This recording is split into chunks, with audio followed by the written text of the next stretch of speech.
Chef Pennington here. Today we are doing Instapot ribs using baby back ribs, and we're going to do it all within an hour from beginning to finish. Done. Absolutely amazing. I've been cooking ribs so many different ways my whole entire life. I have never been able to do them for an hour and actually make them where I want to eat them and fall off the bone. So what we're going to do is we're going to start off making a homemade barbecue sauce. You guys can always just grab what you guys like, but it's kind of fun to make your own barbecue sauce because you can really control the flavors, obviously. But this is a really simple and really good recipe. And the link below will have everything you guys need, all the instructions, all the settings for the Instapot, the whole 9 yards. I'm going to talk safety, everything. So we're going to get some Lea & Perrins in there. So I start off with Hunt's ketchup, and I like it because it has no high fructose corn syrup. That stuff's just not really good for us. And then I put a little brown sugar in there. We've got some Lea & Perrins in there, which is Worcestershire sauce or Worcestershire sauce. And we're going to get some honey Dijon. You can use any kind of mustard you guys like. And of course, if any of these ingredients you guys don't like, just move them out. But these are big, strong flavors. That's what we want in a barbecue sauce. And here's the secret ingredient, guys, wasabi. Wasabi is so cool. It has heat, but it doesn't stay in your tongue like peppers do. Peppers have capsaicin, which is an oil. It gets in your tongue, and that's why when you eat something hot, it stays hot for so long. But not with wasabi. It's there and gone. It's like horseradish, but Japanese style. Get some hot sauce in there. This is a real preference, real personal. So I like to start out with a minimalistic approach on recipes and then taste, season, and adjust. We need some salt because it brings out flavor. We love salt. A little bit of honey, just that little extra sweetness. Another style of sweet, which you've got some in the ketchup. We had the brown sugar. It's just balancing out flavors, having 3 different styles of sweet instead of like one big sweet bomb. And probably the most important ingredient was right there, the apple cider vinegar. That little bit of acidity balances out once again. So we get a sweet and tangy barbecue sauce, which is very Texas style. We're not super barbecue saucers, but we do like the sweet and tangy, and that little bit of heat, real important. So let's talk about the ribs.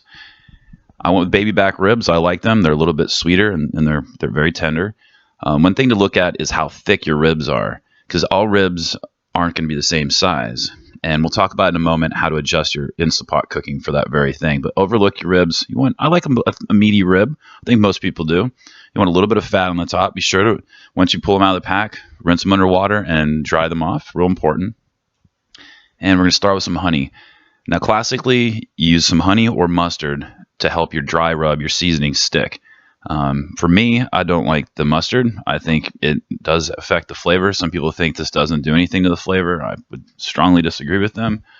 But for me, it's honey. If it's mustard for you, go for it. But those are the 2 really mainstream popular ones there. And we're going to start doing some dry rub. Now, I've got an offer for you guys. I'm going to have a link below for my newsletter. If you guys subscribe, the next newsletter I put out, I'm actually going to give away my real dry rub recipe, something I've never done. And I swore I'd never do, but I had the idea. You guys that are my followers and those that are hanging out, I'm going to hook you guys up because it's a really good one. It's taken me probably 25 years to build it. So if you guys sent my newsletter, you're going to be getting it in the next one. So what we're going to do here is we're going to get a good amount of the dry rub in there, and then we're going to allow the ribs to sit out for, I'd say, minimum of 10 minutes. And you don't have to put them in the refrigerator, but you can if you like. What that's going to do is allow the seasoning to actually get into the meat, because we're going to put it in the Instapot. Instapot's going to have liquid in it. So this is our chance to cure the meat, you might say. It's going to get that seasoning in there. So don't skip that, please. All right, our settings and our seasoning. Let's get our Instapot ready. Super awesome ingredient. Apple juice and apple and pork are really good friends. So it makes good sense. So we're going to put concentrated orange juice in there. That's 1 tablespoon of the dry rub, exactly the same.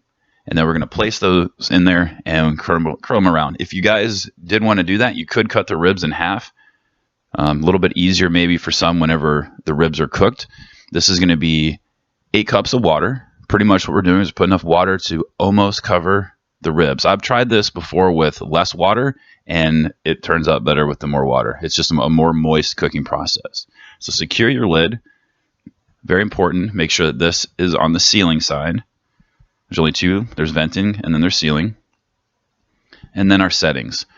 We're going to do meat and stew, which is a pressure cooker setting. And you'll see right there it's on high pressure. We're on normal pressure. There's 3 different pressure settings.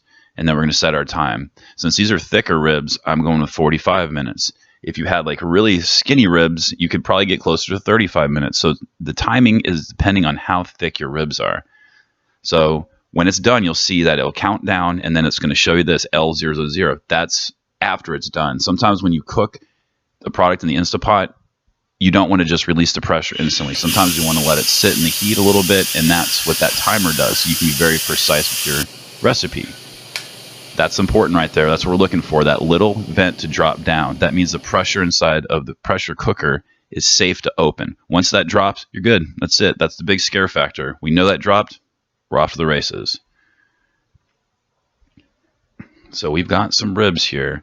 So what we're going to do is we're going to take it to the sink and get rid of all of the liquid, and then we're going to put it back in the Instapot. We're going to let it hang out for just a moment. We're going to let it cool down just a little bit before we start handling it. So what I've got next to us there is a cookie sheet with a roasting rack. What we're going to do is we're going to pour our ribs out here. We're going to put them back in shape. We're going to put some barbecue sauce on them. And what's nice here is these ribs are hot, but they're not as hot as they would have been if we had just taken them out of the Instapot from the cooking. So go ahead and put them back together. These are definitely fall off the bone, which is really cool. So we'll get them back into shape. You could right now put some of the barbecue sauce on the underside if you like. I elected not to, and they still turn out wonderful. It's just a personal preference there. So voila. And our homemade barbecue sauce. Pretty much the ribs are really hot right now, and they really want to suck in something. And this is a perfect time for the barbecue sauce. It's because we got major flavor going on here. So we got that. I think this is an important ingredient, some fresh cracked black pepper. It offers a little extra texture on the outside of the ribs, and it's very traditional in barbecue. Getting that, thick coat of pepper. We don't have to go thick here, but whatever you guys like, or just don't do it if you don't want it. And we're going to go into the oven under the broiler. It's about 3 to 5 minutes. It depends on how your oven is set up. I suggest making sure that the upper rack isn't too close to the broiler. And look what we got, guys. We did this in our oven, in our house, with an Instapot, a device that costs under $100 and can do a zillion things. Under an hour, guys. Like, talk about coming home from work and just throwing some stuff in the Instapot. So cool. I'm so excited. Definitely fall off the bone under an hour. So here's the extra part here. I've got a sales website. So I've got a link here I'm going to put below for an Instapot. You guys come check me out and buy from me. I promise the prices are as good as you're going to find.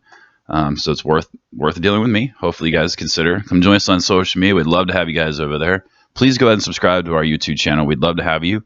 The recipe, all the information, everything linked below. I'm Chef Pennington. Thank you so much for watching.